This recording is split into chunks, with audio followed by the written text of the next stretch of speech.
Hi, welcome to Thrive in Recovery. My name is Ryan. I'm a recovering addict and life coach, and today we are going to go over responding to triggers. This is video 3 of week 3, emotional intelligence, and let's jump right in.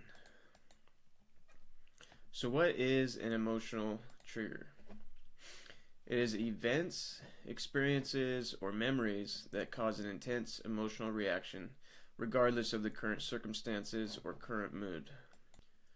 So you could be in a regular mood, you could be calm in a peaceful mood, but then all of a sudden an event happens or a memory kicks in. All these things happen at once, and it triggers and kind of like a fight, flight, or freeze response in your system. They could be triggered by a person, a place, a thing, a situation, pretty much anything outside of you. Any sensory stimulus, so smell, taste, something you see, hear, touch.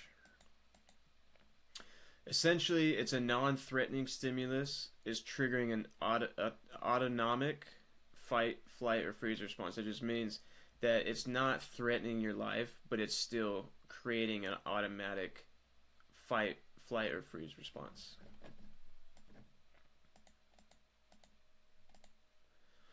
Emotional triggers are linked to different past experiences. It's mostly memory or things that happened to us in the past. Common types of emotional triggers include past trauma, accidents, abuse, loss, negative experiences such as failure, embarrassment, disappointment, relationships. Interacting with specific people who remind us of past relationships can trigger sadness, anger, frustration. Also, loss or grief, anniversaries of lost loved ones. Change, even positive, can trigger anxiety, excitement. And also phobias, like, your fears, your personal fears, like, spiders or heights or stuff like that. And stressful situations. The trigger symptoms often include feeling scared, panic, you get anxiety, you feel like you need to protect yourself, your heartbeat goes up, you start sweating, difficulty breathing, feeling like you have no control over your emotions, urge to run away, escape, or other avoidant behavior, rumination or negative automatic thoughts. You instantly start thinking about negative things. Inexplicable or unpredictable changes in your mood. Anxiety or panic attacks. Physical tension, clenching of your fists, jaws, squeezing your toes maybe. Flashbacks of stressful or traumatic events. You start remembering stuff that happened to you. Delayed outbursts of anger or sadness. So I'm curious if you've ever felt this before. I know that in my recovery, I've had quite a few emotional triggers so far. It could come from a smell. It could come from a video on TikTok. It could come from just someone saying the wrong thing that triggers very old behavior. It triggers very fight or flight type of responses. And it doesn't feel good. It's very tricky to process and to wait out without reacting in an impulsive way. There isn't a cure for triggers. They happen.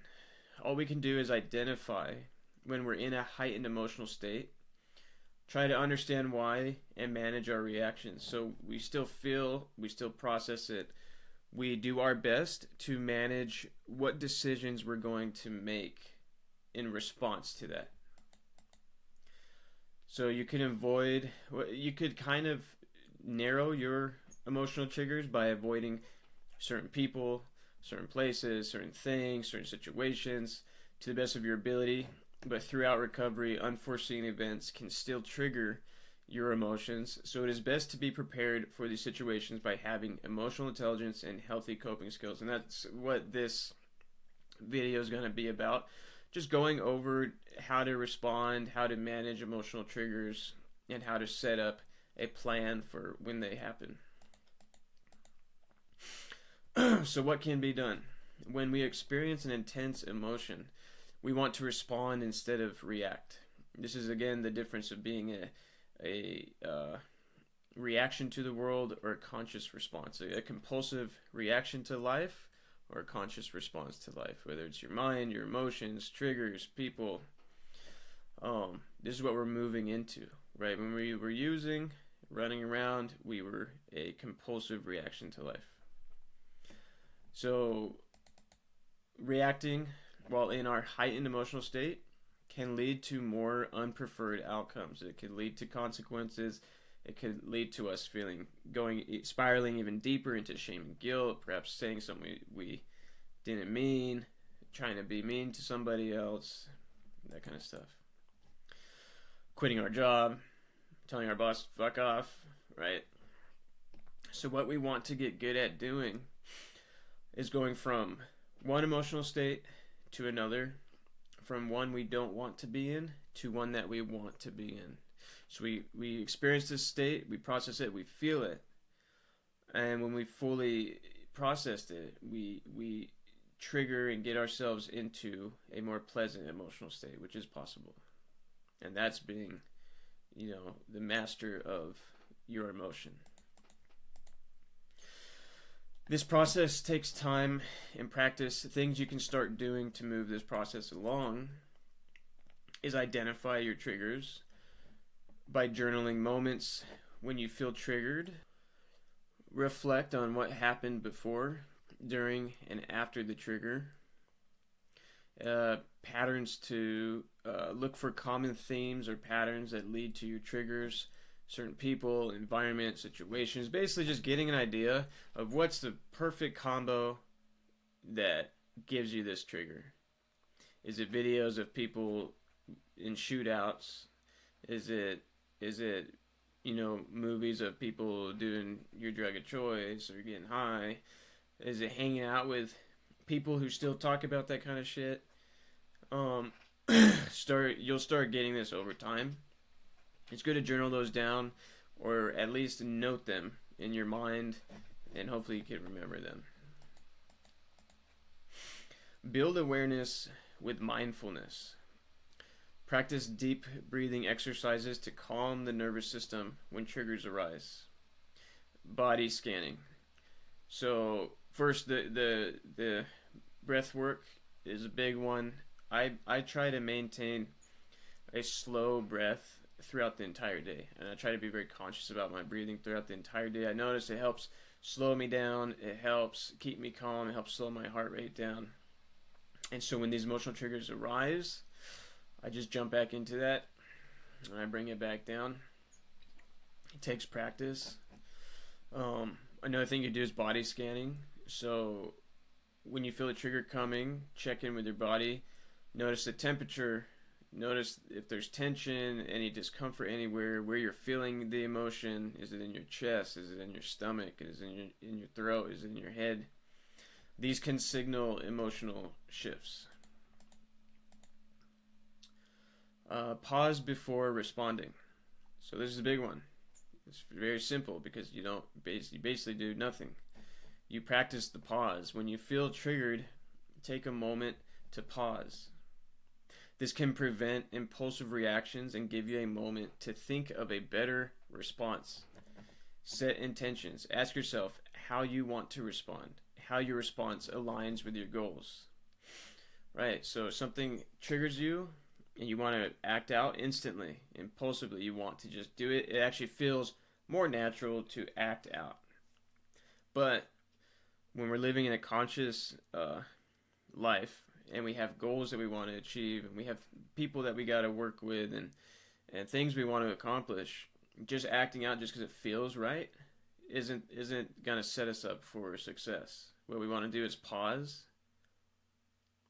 If we can't think of the best way to respond, then no response is better than a hateful, angry, impulsive response.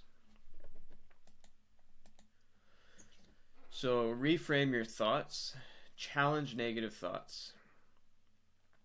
So when you get triggered and you have a negative thought, don't necessarily feel like you have to believe it all of a sudden and act on it as if it's the truth.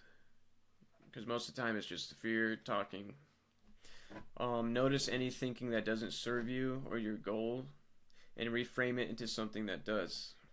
Ask yourself if your thoughts are based on facts or assumptions. You could also do positive affirmations. Create a few go-to affirmations. Affirmations such as "this feeling is temporary" or "I am in control of my response." So these are great when your mind starts going crazy from an emotional trigger. You just tell yourself this is temporary. This will pass. This won't last. And it helps you just kind of tolerate it a little more and still process it.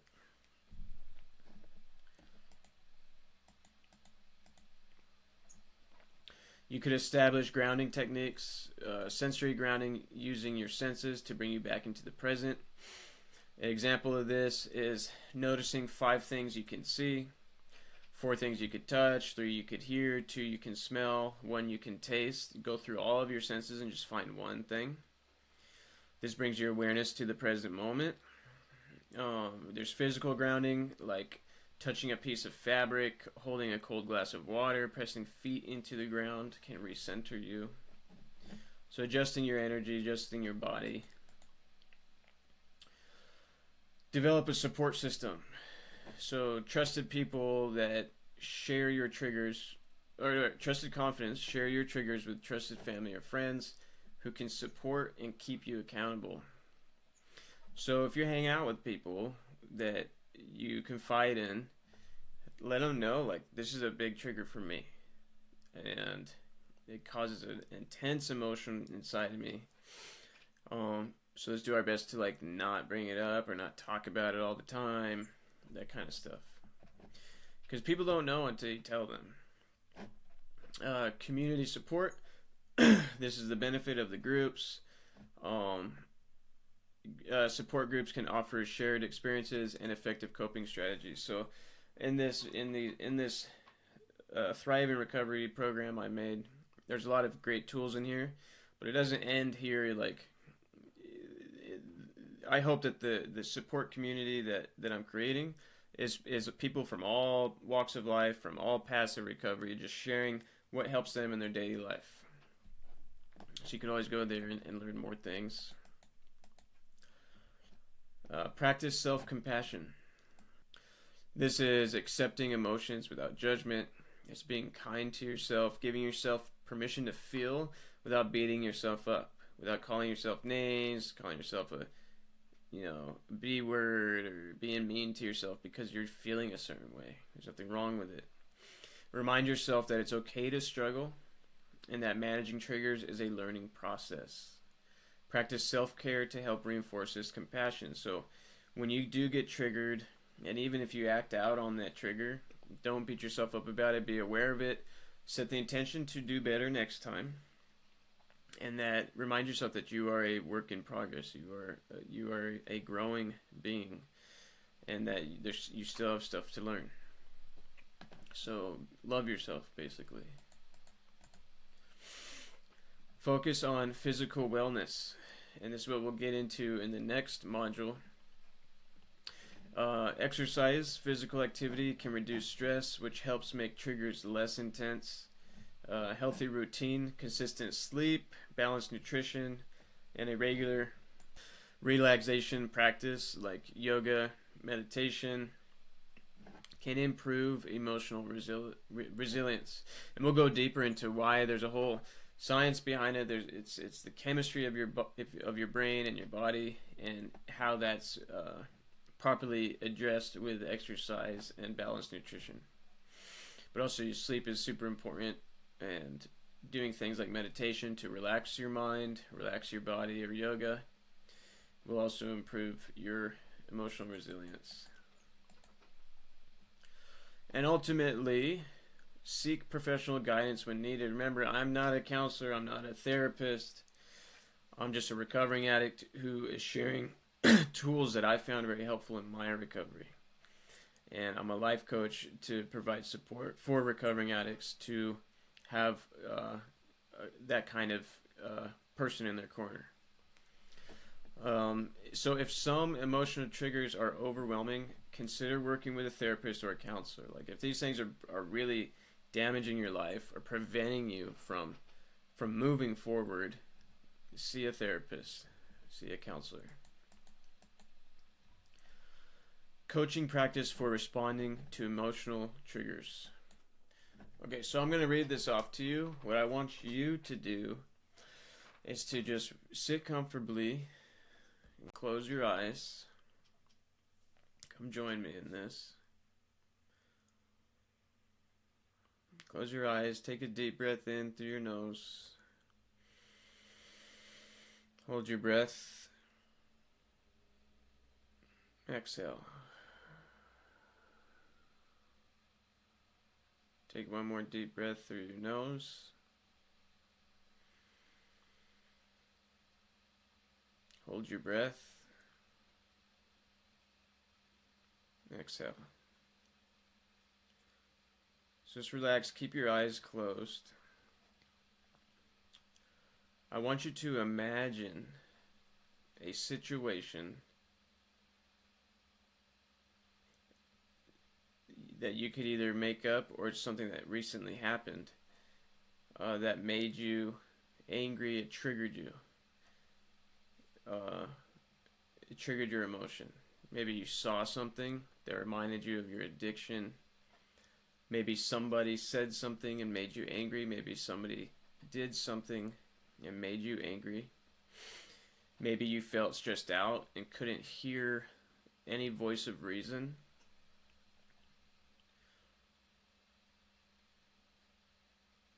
So just imagine this happening, or think of something recently that did this to you and you got triggered. You had a strong burst of emotion inside of you.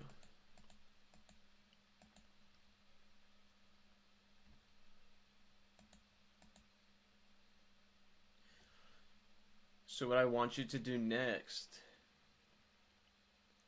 do you have the emotion?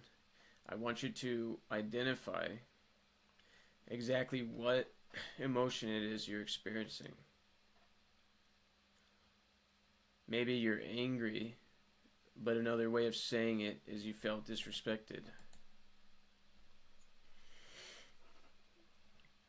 Maybe you're sad, but another way of saying it is you felt alone. Or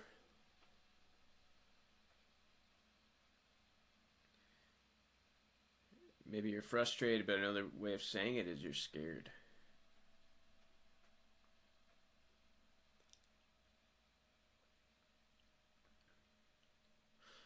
So now what I want you to do is to imagine yourself walking away from that trigger, that person, place, or thing, or situation, and doing 4 square breathing while focusing on your breath. So watch yourself. Walk away from the situation. Put your phone down if it's a video that triggered you. Walk away from the person if it's a person that triggered you. If it's a place, walk away from that place. Or if it's a whole situation, walk away from it.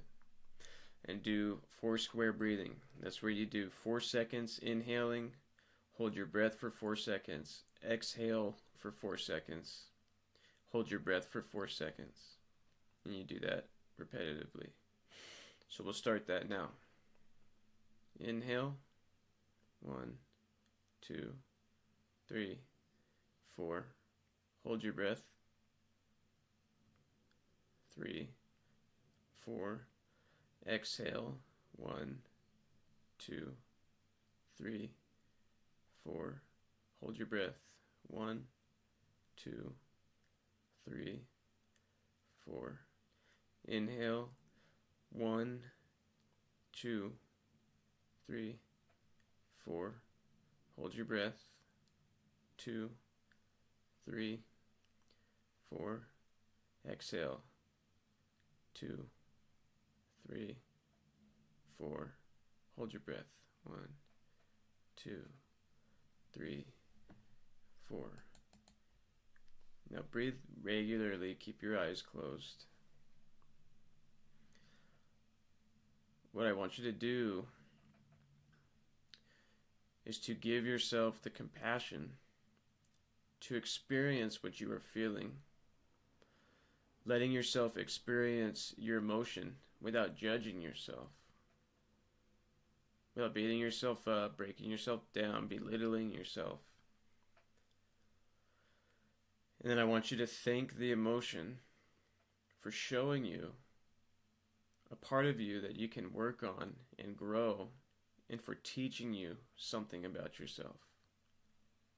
I want you to thank the vibration, thank the emotion that you experienced.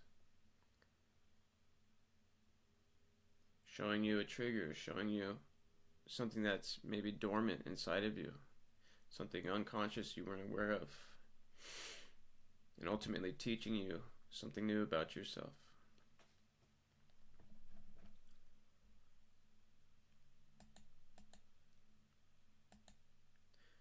So you can open your eyes.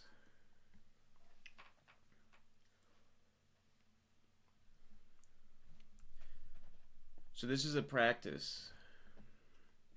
This is a technique, and this is how it goes. And what I recommend is to bring this practice into your everyday life. So you become aware. You become aware that you're in an emotional state. You're in an emotional trigger. You have the awareness to observe what's happening. It just came out of nowhere. You were in a good mood, and all of a sudden, you're triggered. And then you want to identify what it is you're feeling and be as specific as you can with it. Then you want to calm yourself, either by distancing yourself or doing 4 square breathing, or both, or your own technique that you could develop. And then close it with giving yourself compassion, with loving yourself, telling yourself it's okay to feel like this, and thanking the emotion for showing you part of yourself that you could work on that you may not have known. So this is the be aware, identify, calm and distance yourself, and self-compassion. So the exercise we're going to do today is a trigger mapping journal. So get your journals. What we're going to do is write down 1 to 3 triggers that relate to your addiction. Whether it's certain people, certain places, certain situation, certain sounds like music, or lighters flicking, or casino machines going off, certain smells, etc. And then write down what are ways you can respond to these triggers. Just do 1 to 3. And you could take your time with this. You could do this after this video. But yeah, just write in your journal 1 to 3 triggers. Sensory triggers, people, places, things, situations, music, something. And then just write down one way you could respond to each of these triggers. And this is called trigger mapping. This is actually called being prepared for an unknown situation. So it's very important. And as always, celebrate yourself. Celebrating yourself throughout this process is important. You're taking the time to invest in yourself. You will gain the positive changes in your life, and so will your loved ones. Remember to take your time. This isn't a race, and I'll see you in the next video and in the community.